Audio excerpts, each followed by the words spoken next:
Hello everyone, myself Dr. Mrs. Soni Chaturvedi, associated with Priyadarshini College of Engineering for past 27 years. I am working as Associate Professor in the Department of Electronics and Communication Engineering. This video explains you about the activity model for research. But before heading for this video, I would like to brief you what exactly we mean about the activity model for research. Basically, it provides a framework for structured, guided, or an open inquiry lesson, which leads to a scientific discovery ultimately. So we now see the structure of this activity model, which consists of various stages. The stages are, as you can see here, I'll be explaining you each of the stage, like ask question, define the problem, form the question, and finally make observations. It is in the discussion in the future slides. So asking the question. Basically, general and divergent question is the central feature of any scientific inquiry. See, if you want to carry out the research, you must have something in your mind. So you must ask to yourself the question. Next is defining the problem. Uh, if you have a question in your mind, you can just focus in the particular area and you try to explore what exactly you want to define as the problem. Like the example I have given you, when we talk of global climate changes, you may focus your area to either towards oceans or towards plant diversity. Third is, after focusing the area, you must formulate your question. You must develop a final query which can drive you to a research study, okay, which has to be a convergent process. Investigate the known. Now, when you want to carry out a research in a particular direction, you must know the background of it, because there may be some stage where you explore something which has already been devised by earlier scientists. So, we must consult books and articles which have been published earlier in the specified area of your interest, followed by articulate the expectation, wherein which you must have a formal hypothesis. More likely, however, it will be a prediction or simple expectation, such as if a system is proved in a particular way, the resulting behavior will inform my inquiry. So you must articulate the problem. Then you carry out the study.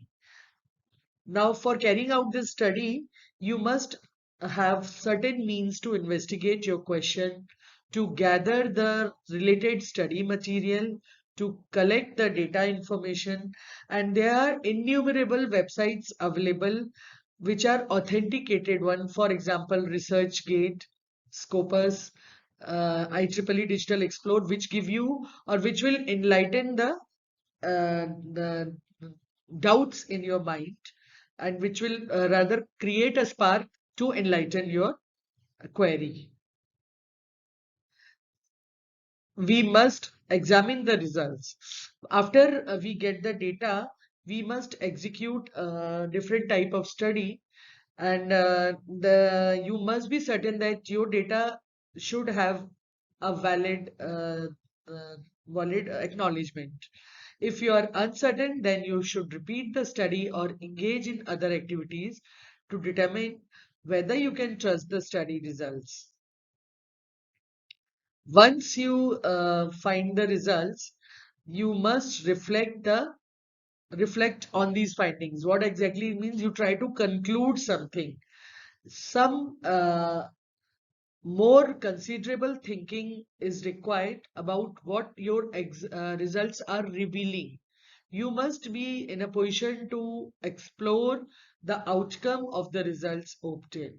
So you must ask yourself whether your results are associated with what is known or what have you explored. And this, try to explain it to your colleagues and other interested people. Communicate with others. Don't work in isolation throughout the course of an inquiry. Communicate with peers and colleagues elsewhere. Many inquiries involve collaborative efforts of several researchers. Good communication among them is an essential feature of inquiry. When the study is completed, the last activity will be formal communication through oral or written presentation. So try to publish your results.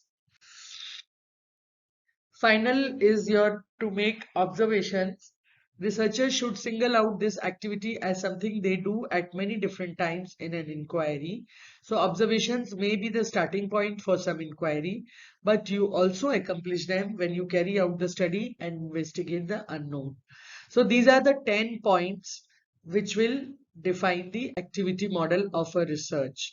Now, few important things I wanted to inform you all through this slide.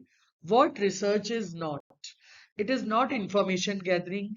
Gathering information from resources such as books or magazines is not research. No contribution to new knowledge. Research isn't the transportation of facts.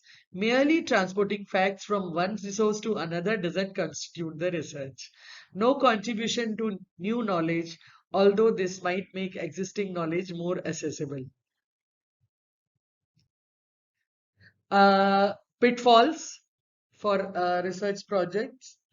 The following kinds of projects usually don't make for good research: self-enlightenment, comparing data sets, correlating data sets, problems with yes or no answers, not presenting a thesis properly, not necessarily conventional way.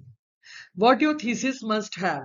The components of a good thesis must have a title page, abstract, introduction, oblique problem statement, research methodology, chapters leading to hypothesis, objectives, your findings, results, discussion, conclusion, your notes and references, bibliography, appendices if needed.